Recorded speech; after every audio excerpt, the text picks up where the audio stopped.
Bonjour Thierry Burger-Amchen. Bonjour. Vous êtes professeur de sciences de gestion à l'Université de Strasbourg où vous avez été doyen de la faculté d'économie-gestion. Alors, selon vous, quels sont les points forts de l'offre universitaire en enseignement du management?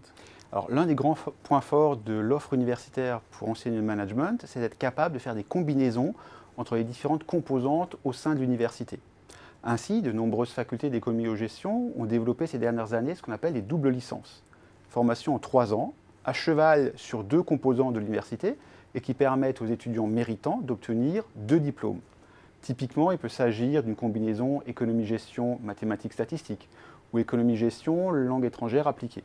Alors, c'est des formations très demandées et avec un taux de réussite très élevé, ce qui montre une fois de plus que les facultés sont capables de faire d'excellentes formations sans pour autant avoir nécessairement un taux d'échec élevé. Des filières d'excellence qui ont d'excellents débouchés professionnels. Il y a aussi le magistère qui existe dans ce domaine-là. Absolument, le magistère qui est une poursuite naturelle pour les étudiants qui ont fait soit une préparation, soit 2 très bonnes années d'économie-gestion et qui ensuite veulent aller vers un mélange de formation qui intègre un grand volet recherche. Alors, vous mettez en avant ces filières qui sont très demandées. Pour l'ensemble de l'offre, où se situent selon vous les marges de progression pour l'enseignement de la gestion à l'université? Alors, je pense que les marges de progression pour l'enseignement de la gestion à l'université se trouvent notamment dans les autres combinaisons possibles qu'on n'a pas encore explorées.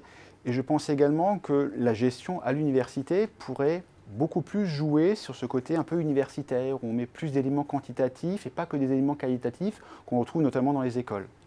Alors, est-ce que les universités, justement, ont assez de moyens pour faire comme les écoles et pour aider aussi les futurs diplômés et les diplômés dans tous les à-côtés de la formation? Alors, je parle des stages, de la recherche d'emploi, des réseaux d'anciens. Alors, c'est un des grands problèmes de l'université, c'est être capable de développer une image, quelque chose de positif, comme le font les écoles. Une manière de le faire est d'inviter des anciens, d'organiser des débats avec ces anciens, ou de trouver des anciens pour faire des parrainages, voire d'organiser, et cela se fait de plus en plus au niveau des facultés, des remises de diplômes, ce qui, il y a encore quelques années, était inimaginable. L'ensemble de ces efforts permet de créer une image positive de la faculté, un attachement des générations actuelles des étudiants ou des anciens étudiants à cette faculté, et puis on espère qu'un jour, ils proposeront eux-mêmes en entreprise des stages aux actuels étudiants. Et finalement, qu'est-ce qui manque encore à l'offre universitaire de formation au management pour être vraiment, selon vos souhaits, pour atteindre son objectif? Alors, en France, il manque un acteur centralisateur ou organisateur.